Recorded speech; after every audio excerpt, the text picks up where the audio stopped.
मेरे प्रिय भाई और बहनों, हम जिस प्रभु पर विश्वास करते हैं, हम जिस ईश्वर पर विश्वास करते हैं, वो हमारी परिस्थितियों को जानने वाले हैं, हमारे दुखों को जानने वाले हैं। हमें निर्गमन ग्रंथ की अध्याय 3 में उसके वाक्य 7 में एक बहुत सुंदर प्रसंग पढ़ने को मिलता है। प्रभु ने मूसा से कहा, क्या कहा? मैंने मिस्र में रहने वाली अपनी प्रजा की दयनीय दशा देखी और अत्याचारियों से मुक्ति के लिए उसकी पुकार सुनी है। मैं उसका दुख अच्छी तरह जानता हूं। एक बार और पढ़ना चाहता हूं। प्रभु ने कहा, मैंने मिस्र में रहने वाली अपनी प्रजा की दयनीय दशा देखी और अत्याचारियों से मुक्ति के लिए उसकी पुकार सुनी है। मैं उसका दुख अच्छी तरह जानता हूं। एक एक शब्द महत्वपूर्ण है। प्रभु कहते हैं कि मैंने मिस्र में रहने वाली अपनी प्रजा की दशा देख ली है, मैंने उनकी पुकार को सुन लिया है, मैं उसको अच्छी तरह जानता हूं, उनके दुख को अच्छी तरह जानता हूं। हमारा ईश्वर हमारे दुख पीड़ाओं को अच्छी तरह जानने वाला ईश्वर है। हम पढ़ेंगे स्तोत्र 56 उसके वाक्य 9 में लिखा हुआ है। स्तोत्र 56 उसके वाक्य 9 में क्या लिखा हुआ है? प्रभु, मेरी विपत्तियों का विवरण, मेरी विपत्तियों का विवरण और मेरे आंसुओं का लेखा तेरे पास है। प्रभु, मेरी विपत्तियों का विवरण और मेरे आंसुओं का लेखा तेरे पास है। एक सच्चाई है, आपके जीवन की विपत्तियों का विवरण प्रभु के पास है। आपके जीवन में क्या क्या घटित हुआ, आप कैसे कैसे परेशान हुए, उन सारी बातों का विवरण प्रभु के पास है। और आपके आंसुओं का लेखा प्रभु के पास है। एक एक बूंद आंसू का लेखा। किसने आपको आंसू बहाने के लिए मजबूर किया, आपके आंसू का क्या कारण है, इसका लेखा प्रभु के पास है। कुछ दिन पहले हमारे आश्रम में एक युवती अपने परिवार को लेकर आई थी। बहुत ही दर्द में थी।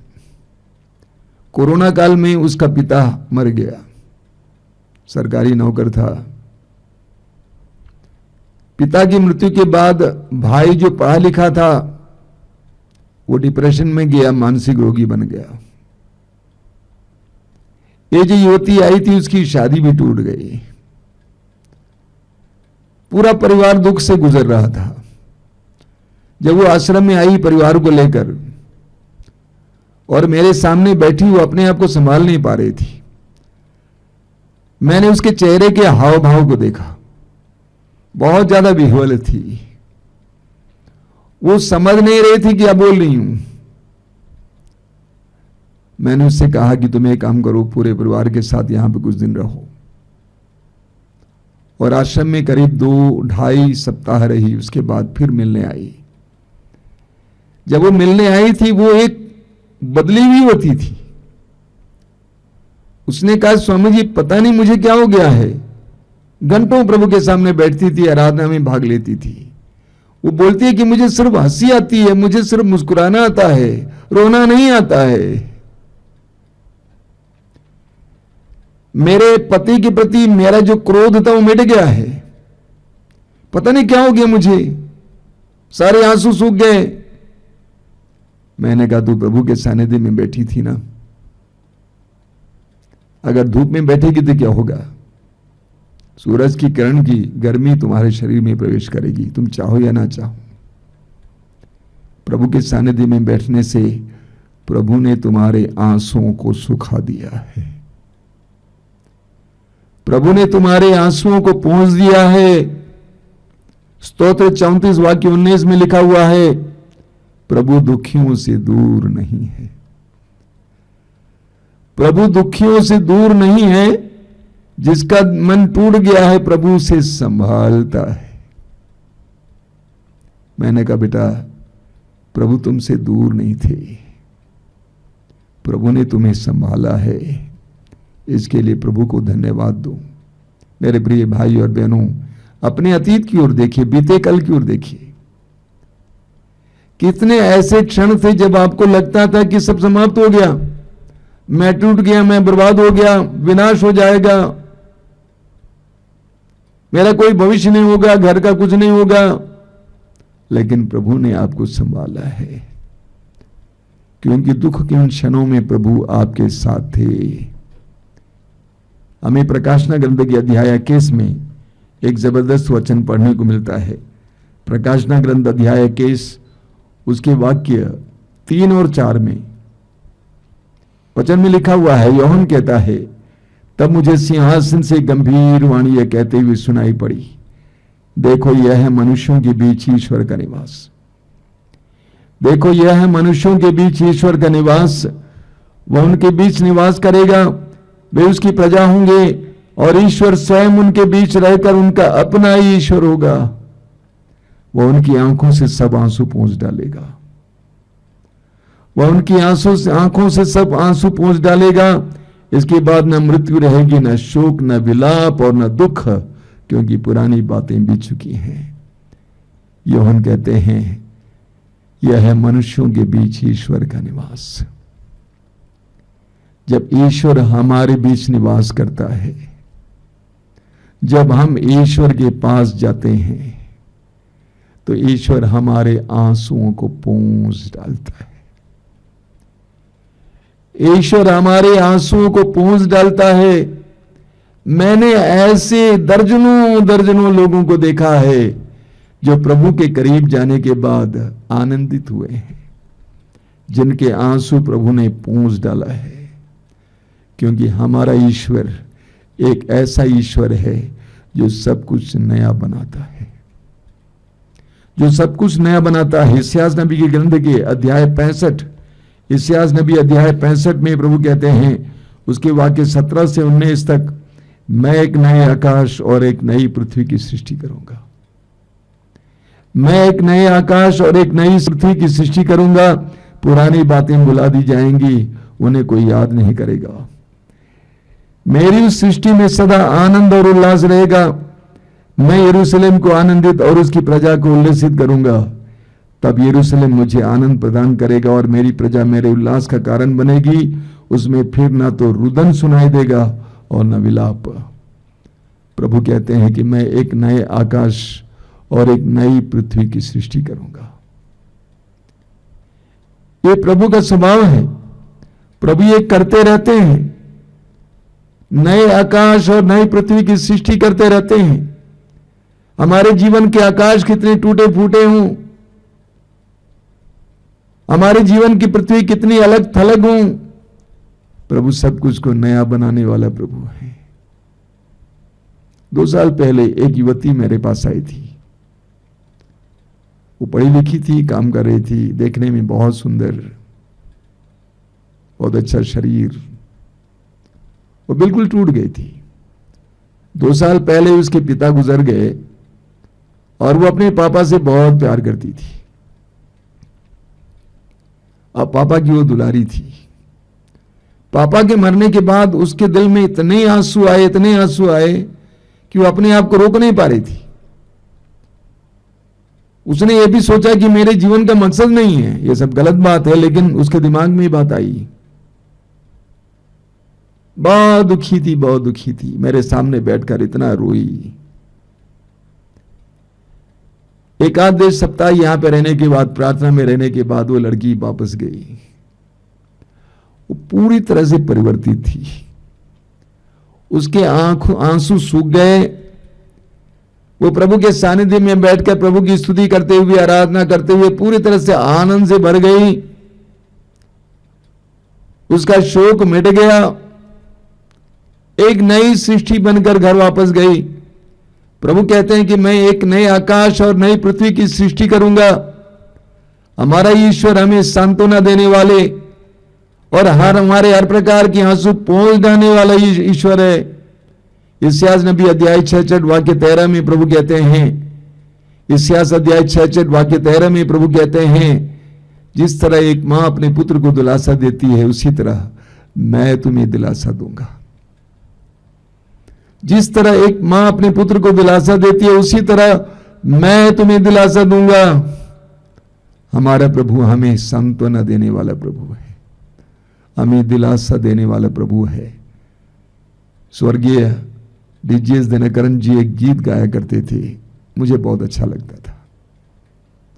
वो गीत कुछ इस प्रकार है, जैसे माता संभालती है यीशु संभालेगा। जैसे माता संभालती है वैसे यीशु संभालेगा। कितने सुंदर वाक्य है। जैसे माता संभालती है वैसे यीशु संभालेगा। सीने से लगाएगा मेरे आंसुओं पोंछ डालेगा।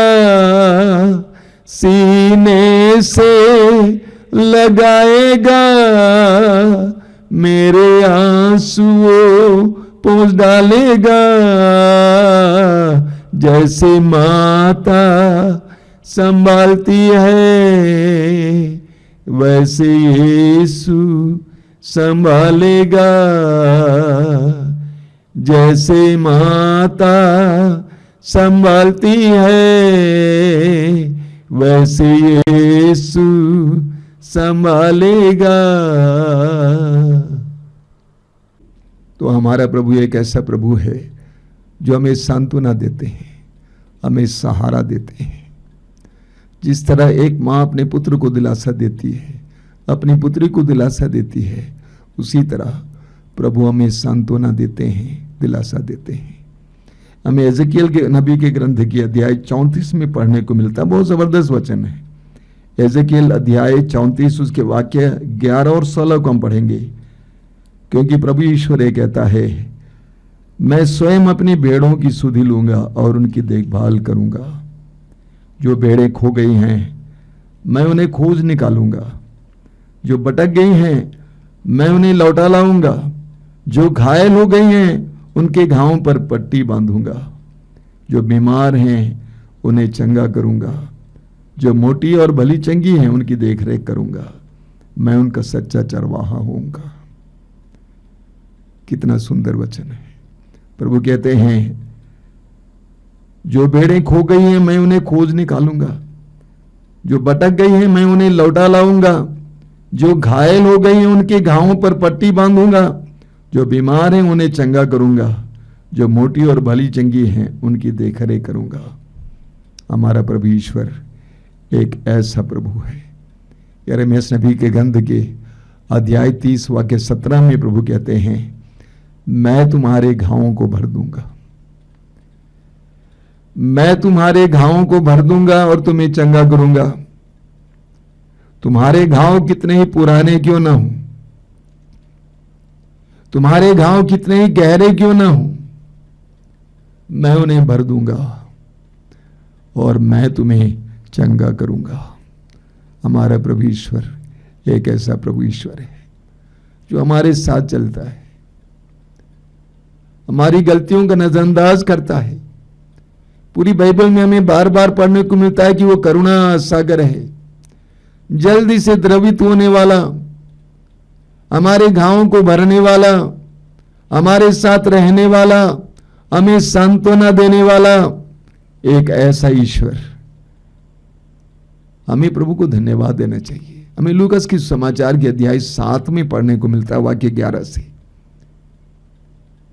वहां पर हमें नाइन की विधवा के बारे में पढ़ने को मिलता है। प्रभु यीशु नाइन नगर में प्रवेश कर रहे थे और उस समय उन्होंने देखा कि कुछ लोग एक लाश को ढोते हुए बाहर आ रहे हैं। काफी बड़ा जनसमूह था। यीशु के साथ उनके शिष्य भी थे। यीशु को पता चला कि वो एक विधवा का एकमात्र बेटा है। एक विधवा का एकमात्र बेटा।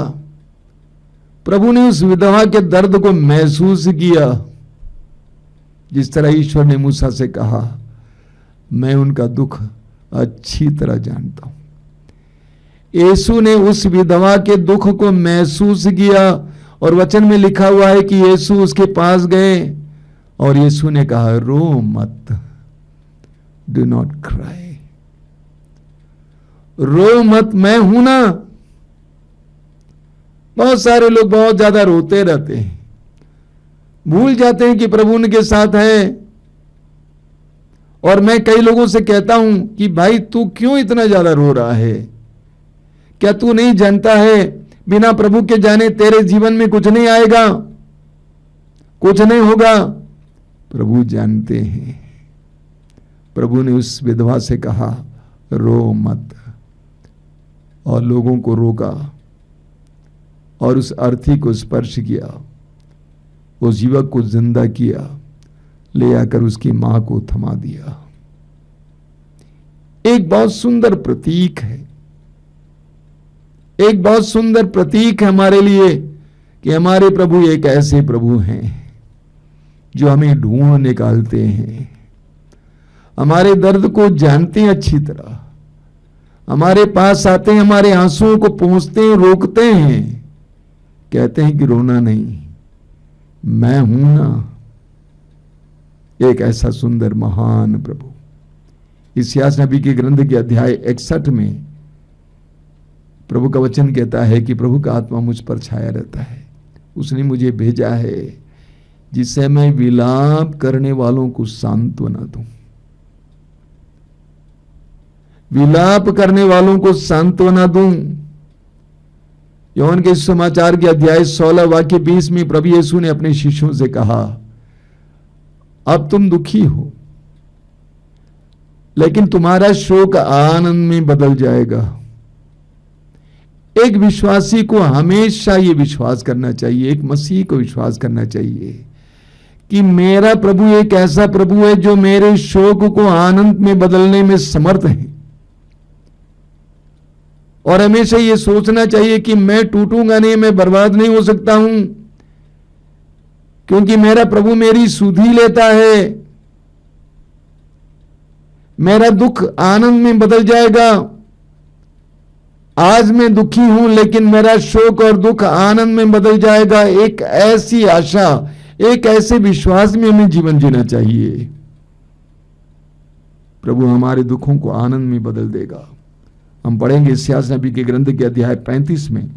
इस्यास अध्याय 35 में प्रभु का वचन कहता है, इस्यास अध्याय 35 वचन में लिखा हुआ है वाक्य 4 में, घबराए हुए लोगों से कहो ढारस रखो, घबराए हुए लोगों से कहो ढारस रखो, देखो तुम्हारा ईश्वर आ रहा है, वो बदला चुकाने आता है, वह प्रतिशोध लेने आता है, वह स्वयं तुम्हें बचाने आ रहा है। तुम्हारा प्रभु ईश्वर तुम्हारे पास आ रहा है, ढारस रखो, तुम्हें बचाने आ रहा है, ढारस रखो। कि आप टूट गए हैं, आप बीमार हैं, आपके जीवन में कोई ऐसी विपत्ति आई है जिसके कारण आप घबरा गए हैं, आपके परिवार में कोई ऐसा व्यक्ति है जो आपके लिए चिंता का कारण बन गया है।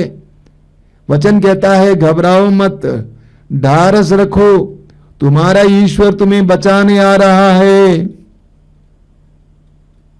हमें इस विश्वास में जीना चाहिए कि हमारा ईश्वर हमें बचाने आ रहा है। प्रभु यीशु में ईश्वर हमें बचाने हमारे पास आया। आप जानते हैं यीशु नाम का अर्थ क्या है? यीशु नाम का अर्थ है ईश्वर बचाता है। यीशु नाम का अर्थ है ईश्वर बचाता है।